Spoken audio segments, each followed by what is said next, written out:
Leviticus 27. Redeeming what is the Lord's. The Lord said to Moses, "Speak to the Israelites, and say to them, if anyone makes a special vow to dedicate a person to the Lord by giving the equivalent value, set the value of a male between the ages of 20 and 60 at 50 shekels of silver, according to sanctuary shekel for a female.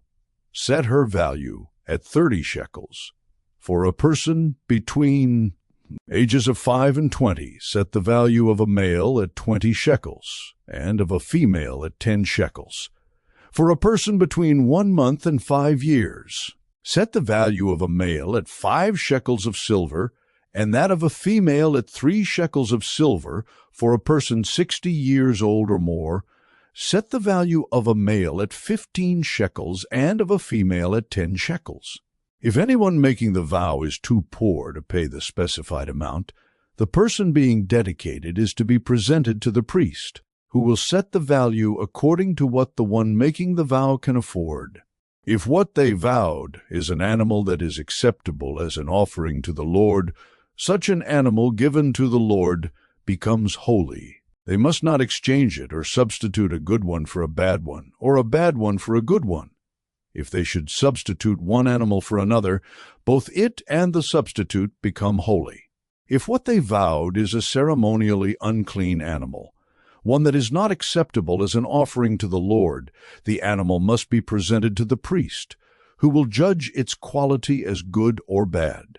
Whatever value the priest then sets, that is what it will be.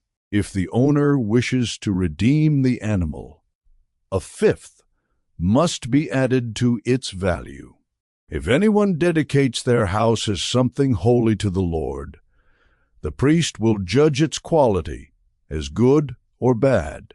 Whatever value the priest then sets, so it will remain.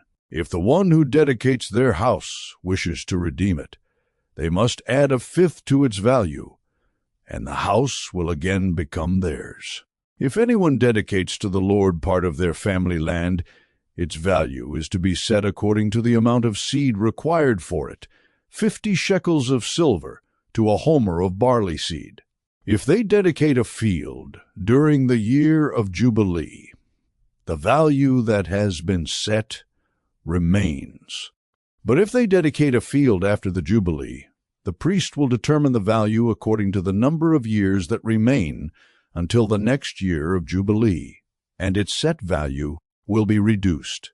If the one who dedicates the field wishes to redeem it, they must add a fifth to its value, and the field will again become theirs. If, however, they do not redeem the field, or if they have sold it to someone else, it can never be redeemed. When the field is released in the Jubilee, it will become holy, like a field devoted to the Lord. It will become priestly property. If anyone dedicates to the Lord a field they have bought, which is not part of their family land, the priest will determine its value up to the year of Jubilee, and the owner must pay its value on that day as something holy to the Lord. In the year of Jubilee, the field will revert to the person from whom it was bought, the one whose land it was. Every value is to be set according to the sanctuary shekel, 20 gerahs to the shekel. No one, however, may dedicate the firstborn of an animal, since the firstborn already belongs to the Lord. Whether an ox or a sheep, it is the Lord's.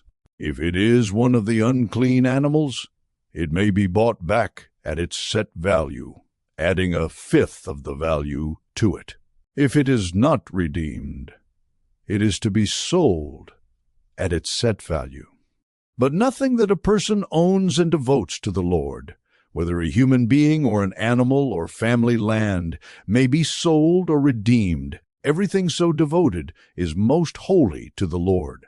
No person devoted to destruction may be ransomed. They are to be put to death. A tithe of everything from the land, whether grain from the soil or fruit from the trees, belongs to the Lord. It is holy to the Lord. Whoever would redeem any of their tithe must add a fifth of the value to it. Every tithe of the herd and flock, every 10th animal that passes under the shepherd's rod, will be holy to the Lord. No one may pick out the good from the bad, or make any substitution. If anyone does make a substitution, both the animal and its substitute become holy and cannot be redeemed. These are the commands the Lord gave Moses at Mount Sinai for the Israelites.